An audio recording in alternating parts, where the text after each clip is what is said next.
And welcome back to College Football Tradition here on Apple Podcasts, Spotify, and that's about it right now. But we are here to talk about a history of American college football. We are on the 1884 college football season, and this one was a doozy. The Princeton Tigers, the Yale Bulldogs, these were the teams of the decade, and before their final impending battle at Polo Grounds in New York, they were both undefeated. They were both really, really good teams in 1884, and they both took down Westland from Connecticut. They both took down Stevens. They both took down Rutgers. They both took down Harvard. They were really ready to go for this game, and it apparently took place in front of a crowd of around 15,000 people. There are some reports that say it took place in front of 11,000, some say 15,000, but we know that this was a highly anticipated matchup in 1884. Jacob, what do you got for us for this game that really was one of the games of the century at this point? Man, this matchup was insane. I think this season was just really crazy, like we've kind of talked about so far. If you look back at 1884, and if we look back at the previous years that we've covered already, Yale and Princeton are really the powerhouses of this century period of time as college football is continuing to grow and flourish into the sport that it is today. So like we kind of talked about, Princeton 9-0, Yale 8-0. They entered this game undefeated, obviously. Princeton only had one win over Yale, so you'd think that like they were the better team, but they both were fairly equal at this time. Also bringing in over 11,000 spectators. When you think about that at that day, at that time, like that is comparable to a sold out football game that we would have now. When you think about 90,000 to 100,000 fans, like at this time, like people didn't really know a lot about college football. So this is really cool to see so many spectators just coming out to watch this game. Um, some reports did come out saying that there were even 15,000 fans. So that's something to think about too.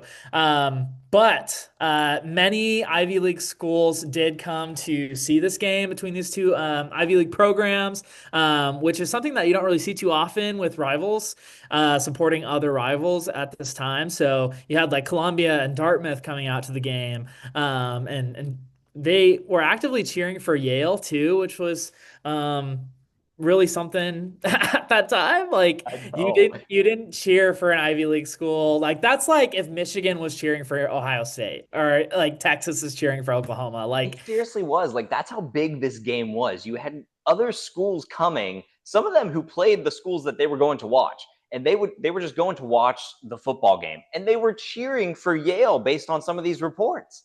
yeah. Yeah, it's nuts. So that was something to think about there, and something that's just kind of mind-boggling. Like that's something that doesn't happen. This was also a time when you were starting to see a lot more injuries, and questionable like scoring results as well. Something that was really interesting to me when I was like doing some research and reading on this game was that a Harvard man was actually an official for this game, and he was accused of making calls in favor of the Yale team, which was also wild. Like that's again like if you had I don't know, like a Clemson making calls in favor of South Carolina in an SEC game or something like that. Like that's just unheard of.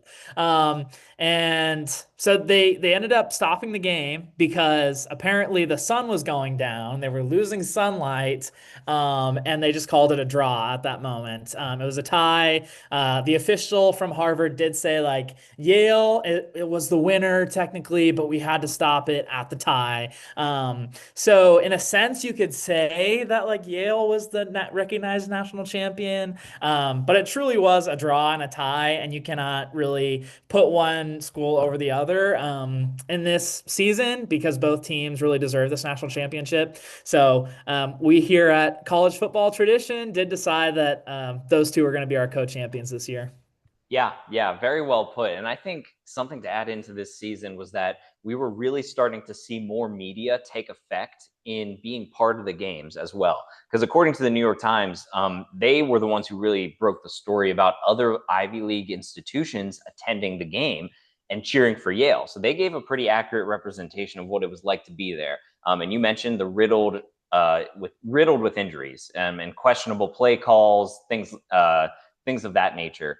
And the New York Times even came out and said the disagreements over the officials' decisions were numerous enough and bitter enough to bring the game to an unsatisfactory close and thus disappoint the spectators who were there. So really, really disappointing ending. Like people left the stadium angry is how I'm viewing this. Like you had the Princeton fans, you had the Yale fans, you had the Columbia and Dartmouth students who were there, and people left upset that the game didn't have a winner. So it's really interesting because we see so many draws in this era of college football, so many ties, and we see that up through the 1990s even.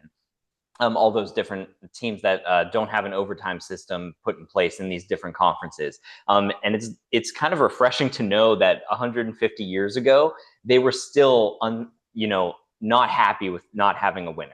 So I really liked that was part of the reports that were being like fed out to us. And another report, and this one by the San Francisco Examiner, all the way over in California, Yeah, wrote what? that they were the ones that wrote that the Harvard referee who stopped the game did so because of the sunlight. And, one of the rules at the time was that 2 of the 3/4 hour innings had to be played, but the game never hit the full 2/3 mark. So that's one of the reasons it resulted in a draw, even though Yale was winning at the time.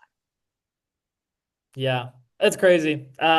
Really an insane game, and I'm really interested to see how like lights and stuff are put into these games as we kind of go along within the history of college football. When does lighting and like technical things be started to put into play with announcers, play-by-play, color commentating, the addition of lights, the addition of screens at games and things like that. When do those start to occur? Obviously, years and years and years from now, but like this is one of the pivotal moments in the time period of college football where like lights were really needed and that really had an impact on the game.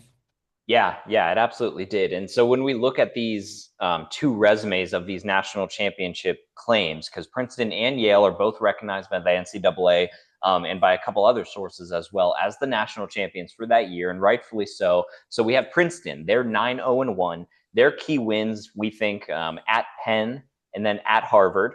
They didn't lose a game, and obviously they tied Yale. And then you had Yale, who was 8-0-1, so both teams unbeaten. Their key wins for Yale was against the Yale alumni. So they played the alumni of Yale, who were Wow. a dominant squad. These guys were probably in the 25 to 32 age range at the time. And the Yale team, that the current college students, they beat the Yale alumni 20-0. And then they also beat up on Harvard 52-0. But Harvard was no slouch that year. Harvard was a team that they went 7-4. They were scheduling a lot of games at that time. So when they lost to Princeton and lost to Yale, they had a pretty tough strength of schedule. So Princeton and Yale, both really, really tough teams that year. And that's why we recognize both of them as our national champions. Yeah, for sure. I really don't have anything else to add on top of that. Just really exciting times for college football again, seeing Princeton, Yale at the top of their game. I'm really excited to see what other teams can enter the fray as we move forward. Yeah, yeah, me as well. So for some of the unblemished recognitions that we have to give out for 1884, we had Michigan. They went 2-0. Both of those games happening in Ann Arbor. We had Williams College of Massachusetts. They went 2-0. Navy went 1-0, and Wabash went 1-0. But none of those teams played against any formidable competition that was worthy of being in the same conversations as some of these Ivy League institutions at the time. And then for our pick one champion, we had Yale. I don't know, Jacob, if you think differently of this one. I'm curious to see what your thoughts are. I thought the Bulldogs offense, they were dismantling opposing defenses, including a 113-0 absolute drubbing of Dartmouth. And it's really funny that Dartmouth came to the game and was cheering for Yale when they played Princeton. There were 4 common opponents between Yale and Princeton. That was Wesleyan, Stevens, Rutgers, and Harvard, as we had mentioned. But it was Yale that came out with more impressive victories in all 4 of those contests. Yale is my pick one champion. I don't know if you have a different opinion on that. Yeah, I mean, I'd have to say Yale too. I think over the past year or so, we've seen Yale kind of been able to top Princeton. Princeton was at the top of its game there in the 70s for a little while. But yeah, I think Yale again should win the national championship in many people's eyes, especially with winning the way that they did. I mean, you look at the Harvard game, 52-0, compared to Princeton's game against Harvard where they won 36-6. So I just think the way that they were able to win and the amount of points that they were able to score, I think that just puts them over the top. Yeah, I totally agree as well. So this was a really exciting year for officiating, for rivalries, for kind of that SEC type of chant when it came to other schools coming to your games and really supporting you. But man, one that left a lot of spectators with disappointment as it ended in a draw because of darkness. And one that we're going to look back on for a while as one of those pivotal Princeton and Yale matchups. For sure. Well, I don't think we have anything else on the 1884 season. I think we covered it pretty good. Thank you for sticking with us through this series. We really appreciate it. For Jacob Vanderford, I'm Brian Partika. This is the history of American college football. Peace out.